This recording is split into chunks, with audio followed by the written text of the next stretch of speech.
Bonjour à tous, bienvenue sur SVM6. Donc pour cette nouvelle série de tutos, je vais vous faire voir comment j'ai fait pour créer cette animation comme ça, comment toutes les astuces que j'ai utilisées, tous les éléments, astuces ou pas d'ailleurs, que j'ai utilisés pour pouvoir créer une sorte d'intro de vidéo, hein, peu importe, un logo comme vous voulez.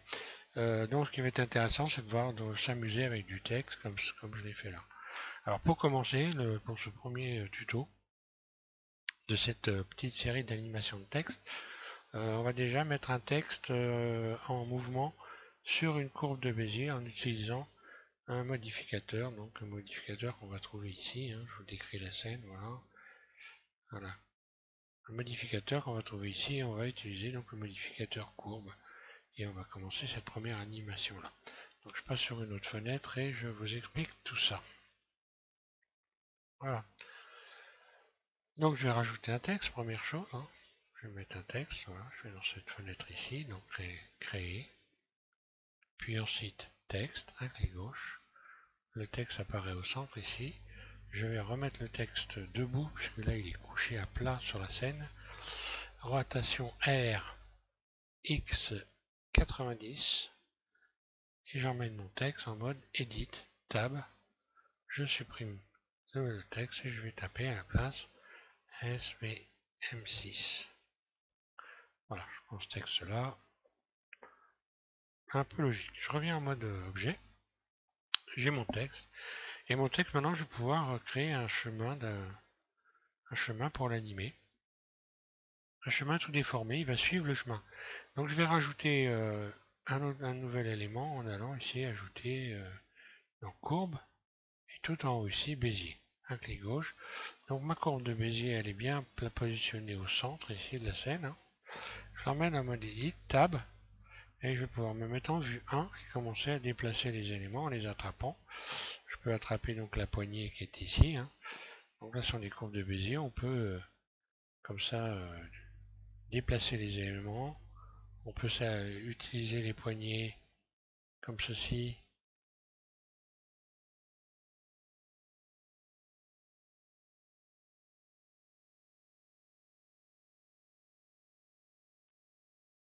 Donc en cliquant sur les points, hein. Si je clique au milieu, je déplace tout. Si je clique sur les bords, je clique gauche, je déplace les poignées. Comme ceci, voilà. Donc après, je peux sélectionner tout, puis dupliquer, Shift D, pardon, Extrude, E. Et je peux comme ça créer un chemin, Extrude. Donc là, je vais positionner ma caméra déjà en faisant CTRL ALT 0 ici. Comme ça, je ne vais pas déborder du chemin. Puis extrude. Et je commence à faire un chemin, extrude. Extrude. Par exemple, pourquoi pas, comme ça, voilà. Voilà, j'ai fait une sorte de chemin que je vais pouvoir modifier à volonté. Simplement, je reviens en mode objet, je sélectionne ici mon logo. Et je vais lui attribuer donc, en cliquant sur la clé plate qui est ici, un modificateur, ajouter. Et là, je vais choisir courbe. Et je vais donc choisir évidemment la courbe de Bézier en allant cliquer sur cette fenêtre, objet, courbe de Bézier, un clic gauche. Voilà. Donc mon objet vient se positionner sur la courbe de Bézier. Et quand je vais faire double G et le déplacer, double G, eh bien on voit que il suit le chemin. Voilà. Je bouge donc le curseur de ma souris.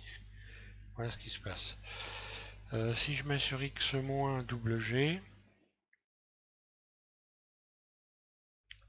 voilà ce qui se passe, hein. Après, vous pouvez choisir différentes... voilà.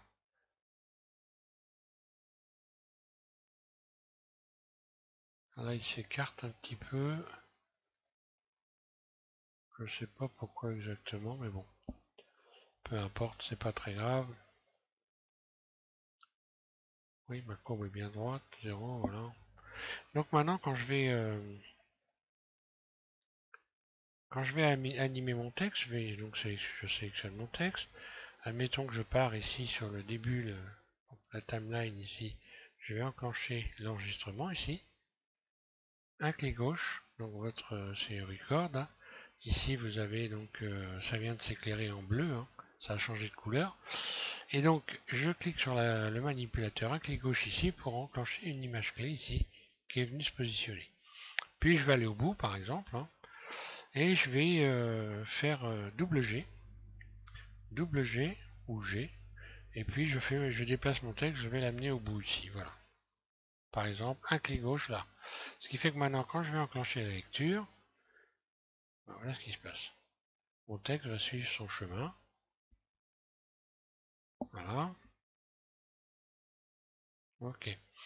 Le texte suit le chemin, et donc, ce que je vais pouvoir faire maintenant, ça va être de modifier la vitesse, parce que là, c'est un petit peu lent. Et pour modifier la vitesse, je vais ouvrir une nouvelle fenêtre. Ici, un clic gauche sur le coin ici qui est rayé là, pour ouvrir la fenêtre. Puis un clic gauche ici sur le petit cube. Et je vais aller donc ici sélectionner d'Opsheet la page, la feuille de drogue. Voilà. Je vais pouvoir maintenant, donc les images clés qui sont là, elles sont ici, on les voit. Ce sont les points jaunes. Il y en a 4 pour une image. Et si je déplace ici cette image clé là, je la sélectionne, un clic droit ou un clic droit, là je peux les déplacer, donc je sélectionne celle-là qui correspond à cette image clé là, je vais faire G, et on voit que quand je bouge le curseur de ma souris, je bouge également le curseur dans la timeline. Donc forcément, là maintenant, le temps de déplacement va être beaucoup plus rapide.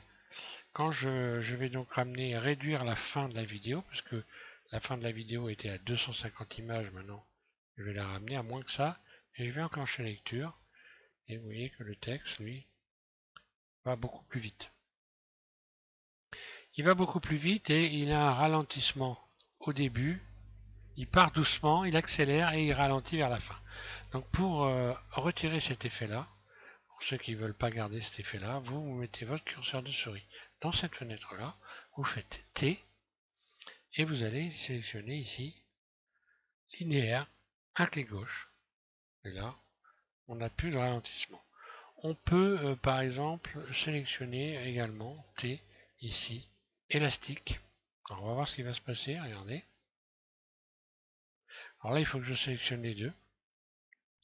Je recommence, T, élastique, voilà ce qui se passe. Donc là, ça bouge plus. Hein. T, je vais sélectionner rebond. Donc là, il va repartir, et là, il revient en arrière. J'ai un rebond. C'est amusant.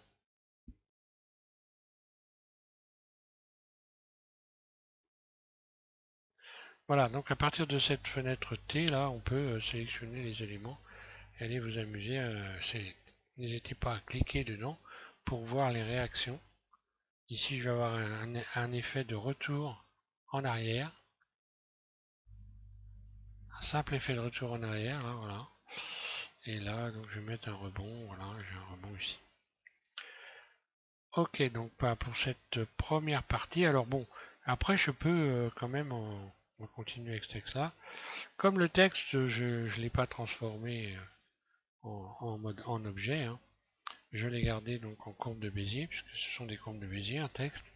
Je peux également retourner ici, et puis commencer à rajouter des images clés, c'est-à-dire à modifier l'épaisseur du texte, à modifier sa vitesse. Bon là, je pourrais, si je trouve que ça va un peu vite, je trouve un peu rapide, je resélectionne ici cette image clé, G, je vais la déplacer un peu, et je vais agrandir la fin évidemment, sinon ça va pas, ça le fait pas. Hein. Donc je vais mettre la fin, voilà ici, et là je peux ralentir mon texte, ça va un peu plus lentement.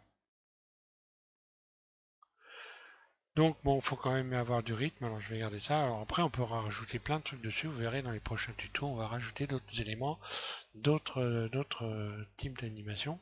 Donc là, ce que je vais faire, je vais quand même ajouter des images clés dans cette fenêtre-là.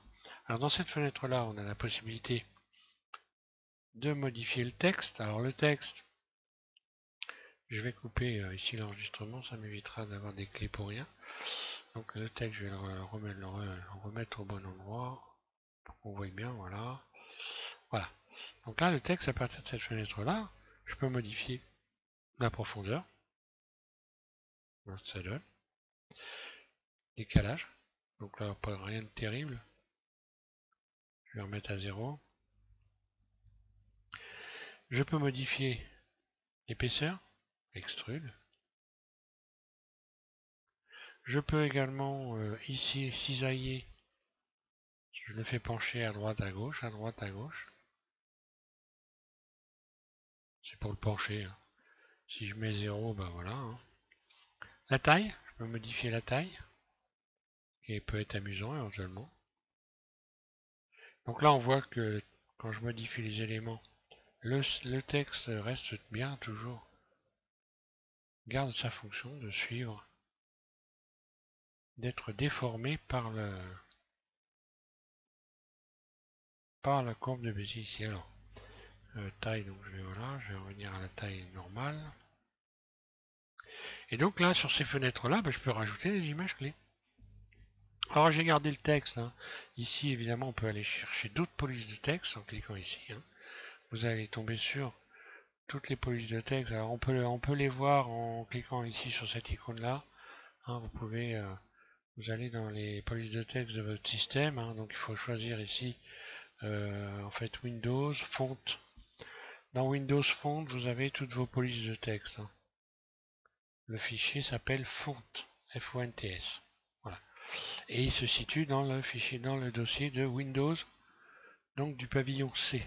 Voilà, pour ceux qui ne savent pas. Donc je vais annuler, moi je vais garder mon texte, hein, je vais garder ça, texte de base. Et puis je vais rajouter des clés. Alors je vais modifier la taille, on va dire par exemple ici, alors je réenclenche ici l'enregistrement, hein, c'est plus pratique. Et je commence à bouger mon curseur, je le mets là par exemple. Donc j'appuie en continu à gauche avec ma souris, je peux déplacer le curseur sur la ligne d'image ici.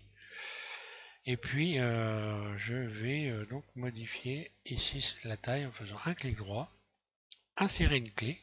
Donc ici on voit que la clé s'est insérée. Je déplace mon curseur ici, à cet endroit-là par exemple, et je vais faire en sorte de modifier la taille, comme ceci par exemple. Ce qui fait que quand j'enclenche la lecture, on voit que voilà, la taille s'est agrandie. Je peux, je reviens en arrière, par exemple ici, à partir d'ici, pourquoi pas modifier, extruder, voilà, par exemple, à partir de là, je vais extruder, voilà. Là, sur extruder, un clic droit, insérer une clé, et on va dire dans un laps de temps comme ça, je vais épaissir.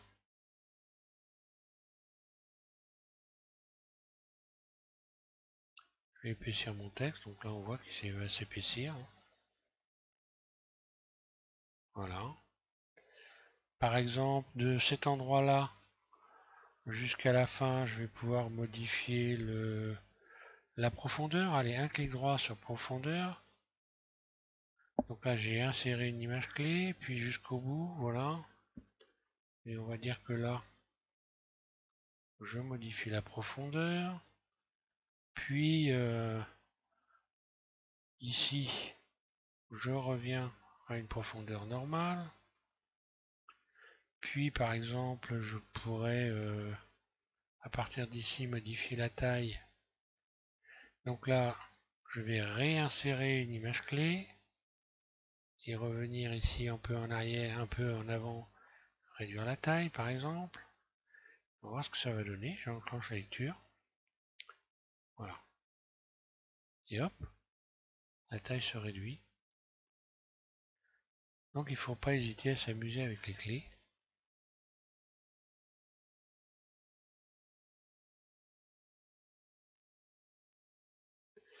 Voilà, et quand vous allez donc enregistrer, vous aurez le choix, on verra après, quand vous allez faire l'enregistrement, vous pouvez par exemple ce texte l'enregistrer sans fond, en allant ici, donc on l'enregistrer en image PNG, au format PNG, hein. On verra ça après l'enregistrement. au format PNG ici. Donc en cliquant sur cette icône là et en cochant ici transparent, vous aurez donc vous n'aurez que le logo et vous pourrez le placer au-dessus d'une autre image, par exemple dans le montage vidéo. Mais ça, on verra ça par la suite. Pour l'instant, il s'agit d'animer des éléments. Dans le prochain tuto, on va voir comment on fait pour animer une vrille lumineuse qui va traverser l'écran. En plus de ce texte, que je vais tout de suite, utiliser une couleur, par exemple. Alors, je vais ici cliquer sur Matériaux, un clic gauche sur Nouveau, et ici je vais le mettre en bleu, par exemple. Voilà. Donc normalement, si je me mets en mode, alors on va pas le voir parce qu'il n'y a pas de lumière, hein. Il n'y a aucun éclairage. Faudrait que je mette un plan. Donc je vais mettre un plan pour avoir de la lumière aussi. Je vais mettre un plan de lumière, donc je rajoute un plan. Donc je vais en créer ici. Donc en mode objet, hein. Créer un plan. Le plan est là. Je vais le déplacer G au-dessus. Je vais sortir du champ de la caméra. Surface, j'agrandis. G. Je le déplace au-dessus de la caméra, voilà. Et je vais lui attribuer nouveau. À la place de diffus, ici, je vais aller chercher émission. Et là, ça va me faire donc un éclairage. Alors j'ai une image clé qui est venue se positionner parce que j'ai oublié de décocher l'enregistrement ici. Donc l'image clé, c'est pas difficile, je vais aller la supprimer, hein. Elle ne va pas être trop dur à trouver, il suffit d'aller dans la liste ici. Le plan, il est là. Donc l'image clé, c'est celle-là. Si tout se passe bien, je n'ai plus qu'à faire X, supprimer, voilà. Et là, j'ai bien supprimé l'image clé du plan. Alors, pour l'éclairage, je vais mettre en mode rendu, là, et on voit donc le texte qui est là.